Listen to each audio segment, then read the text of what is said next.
안녕하십니까? 데이터 및 팩트에 기반하여 분석하는 팩트체크입니다. 2025년 8월 양극재, 전기차, 2차전지, 반도체, 무선통신기기 등 수출 실적에 대해 분석해 보겠습니다. 반도체의 전년동 기대비 성장률은 2025년 6월에 11.6% 증가, 2025년 7월에 31.6% 증가, 2025년 8월에 27.1% 증가하였습니다. 전기차의 전년동 기대비 성장률은 2025년 6월에 3.5% 증가, 2025년 7월에 2.3% 감소, 2025년 8월에 55.7% 증가하였습니다. 선박의 전년동 기대비 성장률은 2025년 6월에 64% 증가,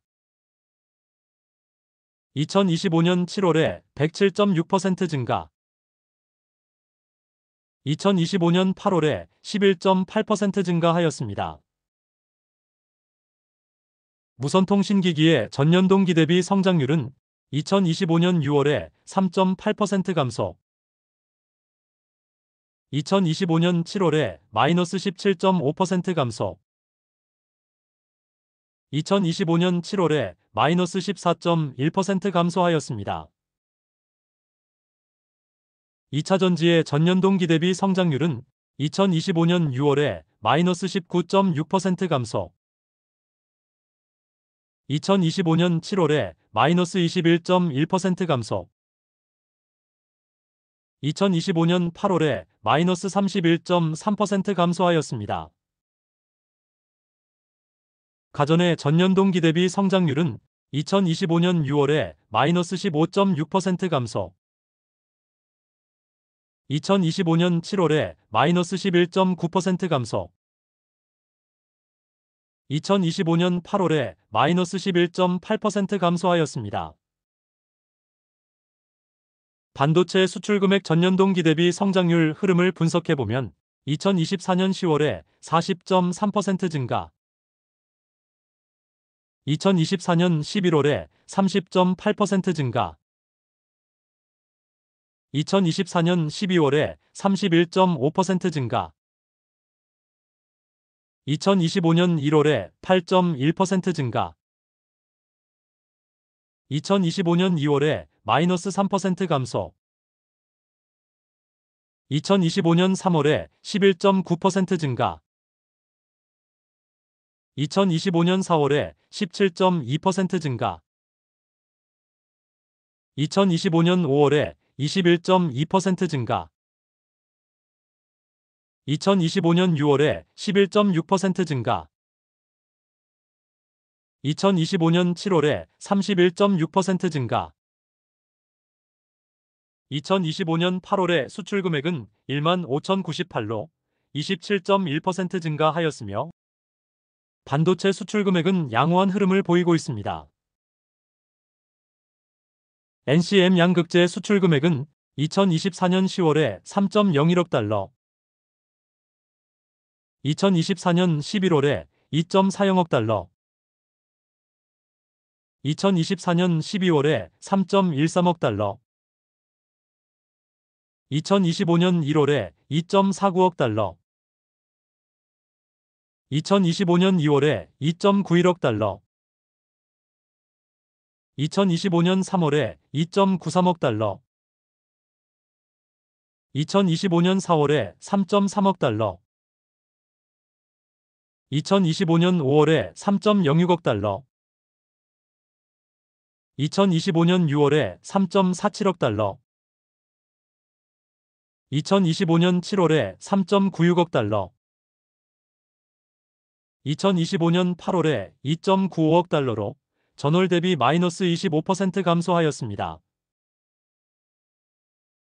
NCA 양극재 수출 금액은 2024년 10월에 0.89억 달러, 2024년 11월에 1.13억 달러, 2024년 12월에 0.92억 달러, 2025년 1월에 1.04억 달러, 2025년 2월에 1.2억 달러, 2025년 3월에 1.58억 달러,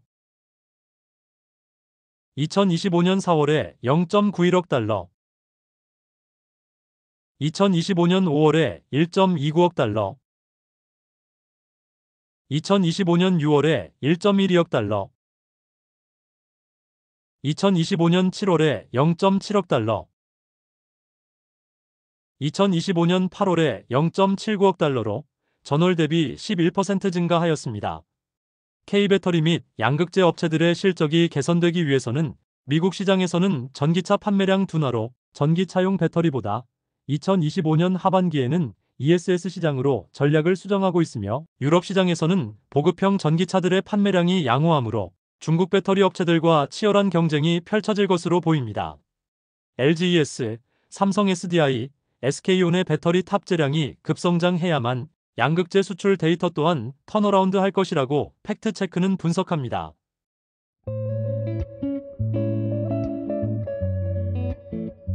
안녕하세요. 테슬라가 또다시 세상을 뒤흔들 만한 거대한 계획을 들고 나왔습니다.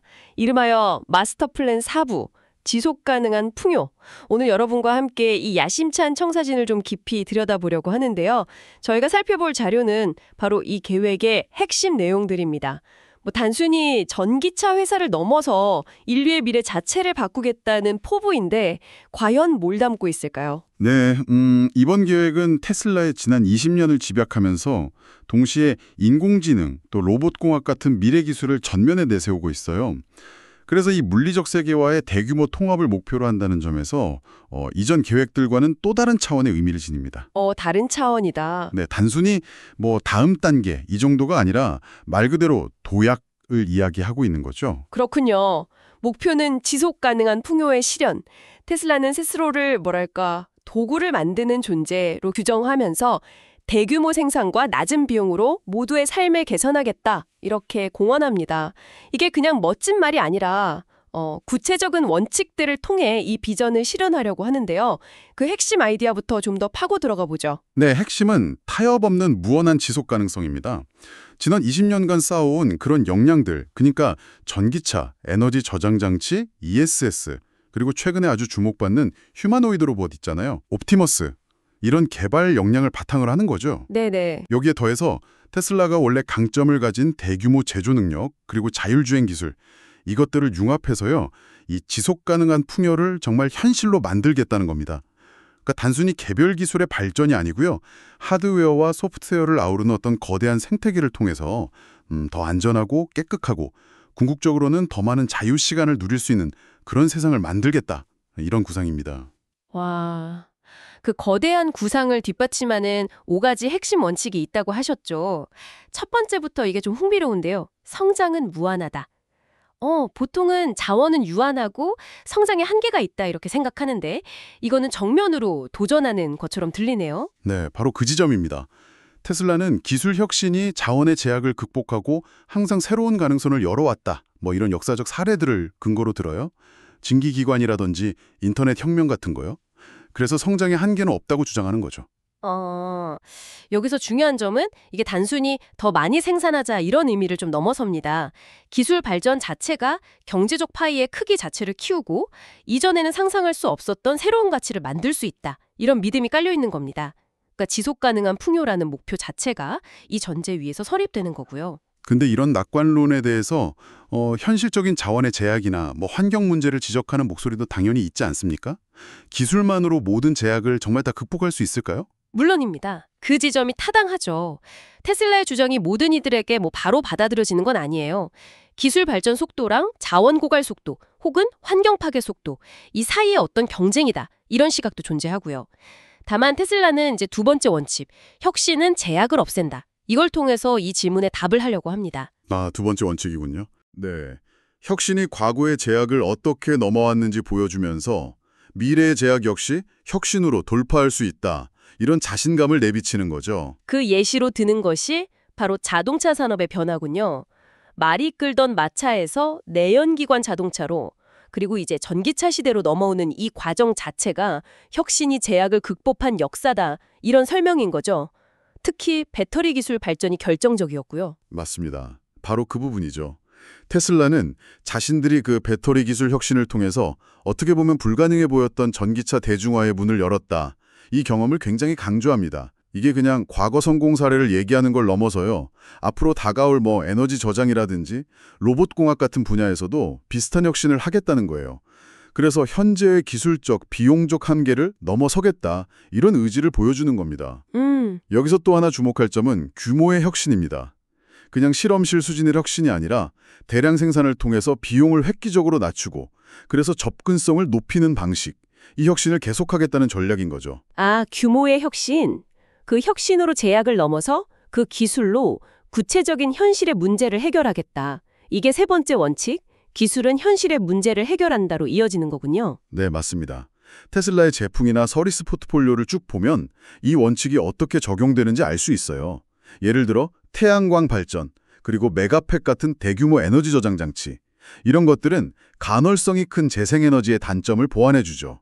그래서 안정적인 청정 에너지 공급을 가능하게 하고요. 네. 또 자율주행 기술은 단순히 운전 편의성만 높이는 게 아니라 교통사고 감소, 교통 흐름 개선, 그리고 이걸 통해서 에너지 효율도 높이고 환경오염도 줄이는 것까지 목표로 하는 겁니다. 그리고 많은 사람들이 가장 궁금해하는 것 중 하나인데 옵티머스 로봇. 이건 어떤 현실 문제를 해결하려는 걸까요? 옵티머스는 반복적이거나 혹은 위험하거나 아니면 인간이 좀 기피하는 노동 있잖아요. 이런 걸 대체하는 것을 1차적인 목표로 삼고 있습니다. 아, 노동 대체. 네. 이걸 통해서 인간은 좀 더 창의적이거나 의미 있는 활동에 집중할 수 있게 되고 결과적으로 더 많은 자유시간을 확보하게 된다. 이런 비전을 제시하는 거죠. 근데 여기서 중요한 질문이 생기죠. 과연 옵티머스가 가져올 노동시장의 변화는 어떤 모습일까? 그리고 이게 정말 모든 인간에게 자유시간이라는 긍정적인 결과로만 이어질 수 있을까 하는 점입니다. 그렇죠. 그 질문은 정말 중요하네요. 잠시 후에 다시 한번 생각해 보기로 하고요. 네 번째 원칙으로 넘어가 보면 자율성은 인류 전체의 이익을 줘야 한다. 이건 좀 철학적인 내용이 나오네요. 기술, 특히 강력한 자율 시스템이 특정 집단이 아니라 모두에게 이루어야 한다. 이런 방향성을 제시하는 것 같은데요. 그렇습니다. 이 원칙은 일종의 기술 개발의 윤리적 가이드라인을 제시한다고 볼 수 있습니다. 테슬라도 자율주행이나 옵티머스 같은 이런 자율 시스템이 가져올 사회적 파급력을 잘 알고 있겠죠. 그래서 그 기술의 궁극적인 목표가 소수의 이익 극대화가 아니라 인류 전체의 삶의 질 향상, 안전 증진, 편의성 증대에 있어야 한다. 이걸 강조하는 겁니다. 어떻게 보면 기술의 힘이 커질수록 그 책임 또한 무거워진다는 점을 명확히 하는 거죠. 어떻게 보면 당연한 이야기 같기도 한데 실제 기술 개발 과정에서 이 원칙을 지키는 것이 쉽지만은 않을 것 같습니다. 기술의 혜택이 공평하게 분배되도록 설계한다. 이게 구체적으로 어떤 의미일까요?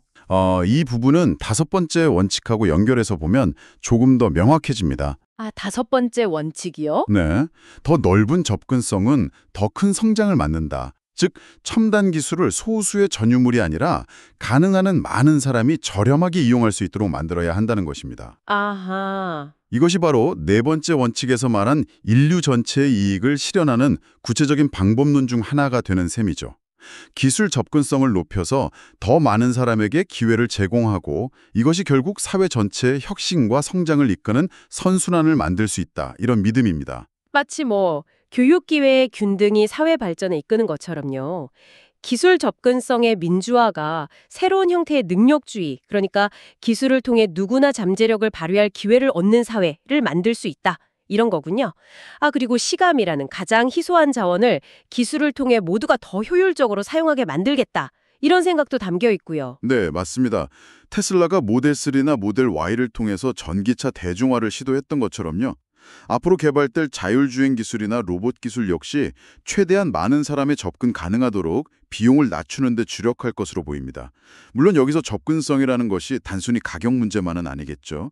기술을 활용하는 데 필요한 인프라라든지 교육, 사회적 수용성 이런 다양한 요소가 복합적으로 작용할 겁니다. 자, 이렇게 5가지 원칙들을 쭉 살펴봤습니다. 무한한 성장, 혁신을 통한 제약 극복, 현실 문제 해결, 인류 전체 이익, 넓은 접근성, 이 원칙들이 향하는 궁극적인 지점, 지속 가능한 풍요, 이게 결국 어떤 모습일까요? 테슬라는 세상에서 희소성이라는 개념 자체를 없애는 것을 목표로 합니다. 좀 거창하게 들릴 수도 있지만요. 희소성을 없앤다. 네, 예를 들어 노동력의 희소성, 깨끗한 에너지의 희소성, 또 안전하고 효율적인 이동의 희소성, 이런 것들을 기술로 극복하겠다는 거죠.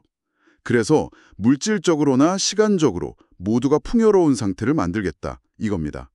이건 단순히 제품 몇 개 더 파는 수준을 넘어서는 거죠.